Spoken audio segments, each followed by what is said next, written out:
আমরা আজকে একটি সন্ধ্যাবেলা একটা ছোট্ট মাঠে 2000 চেয়ার লাগিয়ে একটা সভা করতে চেয়েছিলাম।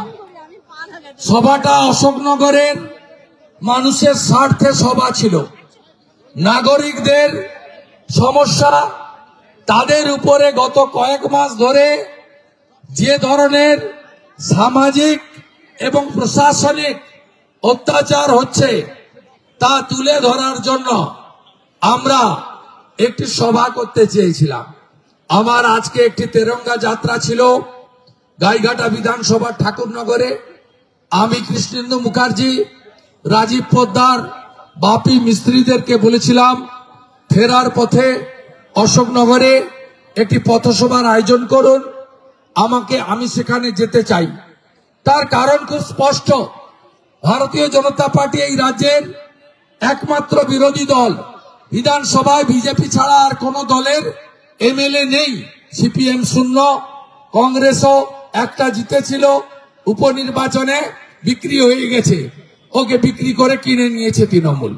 তাই এই বিধানসভায় একমাত্র বিরোধী দল, স্বীকৃত বিরোধী দল, নো সেটিং বিরোধী দল, চোখে চোখ রেখে লড়াই করা বিরোধী দল, তৃণমূলের চুরি, দুর্নীতি, অত্যাচার তাকে মানুষের সামনে তুলে আনা এবং জনস্বার্থে সমস্ত দাবি বিধানসভার ভিতরে বাইরে জোরদার কণ্ঠে উচ্চারিত করা বিজেপি। তারা এখানে একটি সভা করতে চেয়েছিল। 3টে মাঠ থেকে এনওসি নিয়েছিলেন স্থানীয় নেতারা, নগরের নেতারা। ক্লাবগুলো স্বেচ্ছায় দিয়েছিল। আমরা জানি সব ক্লাবের হৃদয়ে নরেন্দ্র মোদীজি আছেন। সব ক্লাব রাষ্ট্রবাদী।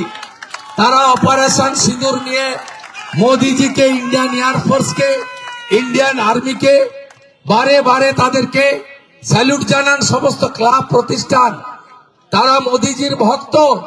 তারা জানেন যে বিজেপি একমাত্র পারবে ভারতবর্ষকে শক্তিশালী করতে এবং বাংলাকে বাঁচাতে। তারা এনওসি দিয়েছে। বেচারা করবে কি? থানার ওসি বাবু, এমএলএ বাবু, যিনি অশোকনগর উৎসবে তার লুক্কায়িত প্রতিভাকে বিকশিত করেছেন, তিনি একেবারে জলে ডুবেছিলেন হাজার হাজার মানুষের সামনে। এই অশোকনগর তো এই ধরনের সংস্কৃতি পছন্দ করে না। অশোকনগরের বাড়িতে বাড়িতে graduate, honours, BEd, master degree. অশোকনগরের মানুষ তো ধর্মভীরু। অশোকনগরের তো মানুষ গান গাইতে জানে, আবৃত্তি করতে জানে, নাটক করতে জানে, যাত্রা করতে জানে, তাদের সাংস্কৃতিক প্রতিভা আছে। এই অশোকনগর থেকে তো বহু খেলোয়াড়, বহু ভালো ভালো স্পোর্টসম্যান আমাদের জেলা, রাজ্য, এমনকি দেশের ক্ষেত্রেও অংশগ্রহণ করেছে। তাই অশোকনগরের সংস্কৃতির সঙ্গে এই বহিরাগত এমএলএ তার যে বেলাগাম সংস্কৃতি অশোকনগর উৎসবে মানুষ দেখেছেন, সেটা মানুষ ঠিক 26-এ ইভিএম এ তার সুদে আসলে তুলবেন, এটা আমি বিশ্বাস করি। তাই এমএলএ বাবু আর ওসি বাবু তারা দুজন মিলে 3টে ক্লাবের কাছ থেকে এনওসি উইথড্র করে নেন। বলেন না, পারমিশন হবে না। বিরোধী দলনেতাকে এখানে 10 মিনিট 20 মিনিট বলতে দেব না। আরে বাক স্বাধীনতা, মাননীয় চিন্তামণি বাবু, ওসি অশোকনগর, আপনি আমাকে দেননি, আপনি আমাকে দেননি। বাবা সাহেব আম্বেদকর দিয়ে গেছে সংবিধানে বাক স্বাধীনতা, আর আমাকে সংবিধান দিয়েছে মমতা ব্যানার্জি, আপনার নেত্রী। কারণ থানাগুলো তো তৃণমূল কার্যালয় হয়ে গেছে। দেখলেন না, মহেশতলায় তুলসী মঞ্চ তুলে ফেলে দিল পুলিশের সামনে। সেখানকার আইসি না ওসি মুকুল মিয়া, তার বুকে তৃণমূলের ব্যাজ আর মাথায় অশোক স্তম্ভ। আরে আপনার মমতা ব্যানার্জি চুরি করে মুসলমানের ভোট নিয়ে, রোহিঙ্গাদের ভোট নিয়ে ছাপ্পা মেরে যদি 2,75,00,000 ভোট পেয়ে থাকে, আমিও শুভেন্দু অধিকারী বিজেপির প্রতিনিধি, আমরাও 2,33,27,000 ভোট পেয়েছি। আমরা বানের জলে ভেসে আসিনি, আমরা বানের জলে ভেসে আসিনি। 2,33,27,000 মানুষ।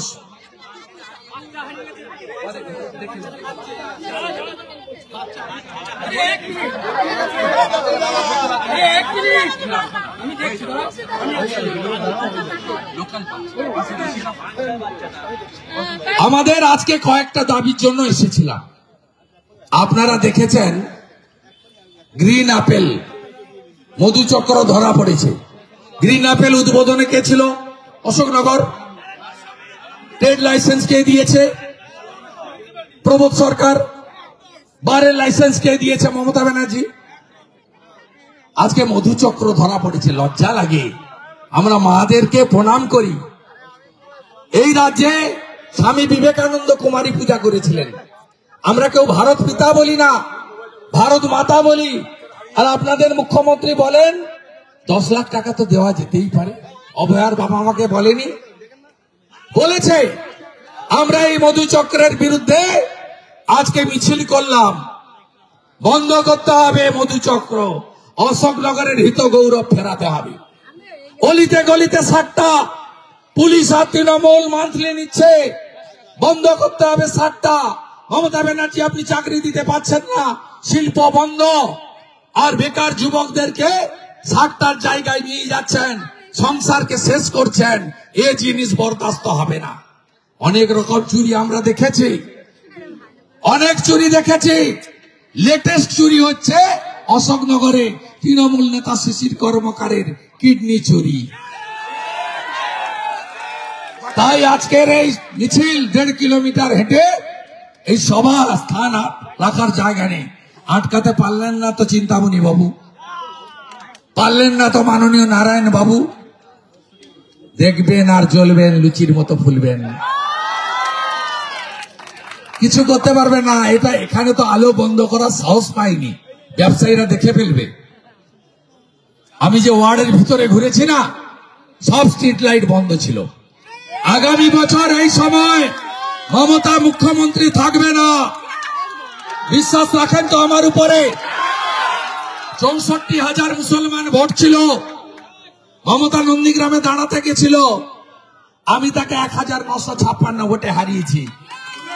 আমি মুসলমান ভোট পাইনি, আমাকে হিন্দুরা জিতিয়েছে। অশোকনগরে নাকি 30% মুসলিম ভোট, আর আপনারাও তো 70% আছেন। এক হবেন না, এক হবেন না, এক হবেন না, এক হবেন না, এক হবেন না, এক হবেন না। হিন্দুরা এক হবেন না, হিন্দুরা এক হবেন না। ঐক্যবদ্ধ আপনাদের হতে হবে। পাশে বাংলাদেশের বর্ডার কাঁটাতার, বেশি দিন বাকি নাই। এখানেও বাংলাদেশ 2 হতে চলেছে, বাকি কিছু নাই। যে মুখ্যমন্ত্রী মহাকুম্ভকে মৃত্যুকুম্ভ বলেন, হিন্দু ধর্মকে গঙ্গা ধর্ম বলেন, রাম মন্দির উদ্বোধনের দিন মিছিল করেন, সেই মুখ্যমন্ত্রী আর যাই হোক এ রাজ্যের সনাতনীদের বাঁচাতে পারবেন না। আমাদের ভিডিও ভালো লাগলে লাইক এবং শেয়ার করুন। কমেন্ট সেকশনে গিয়ে জানান আপনাদের মতামত। আরও ভিডিও পেতে আমাদের চ্যানেল সাবস্ক্রাইব করুন এবং প্রতি মুহূর্তে খবরের আপডেট পেতে প্রেস করুন বেল আইকন।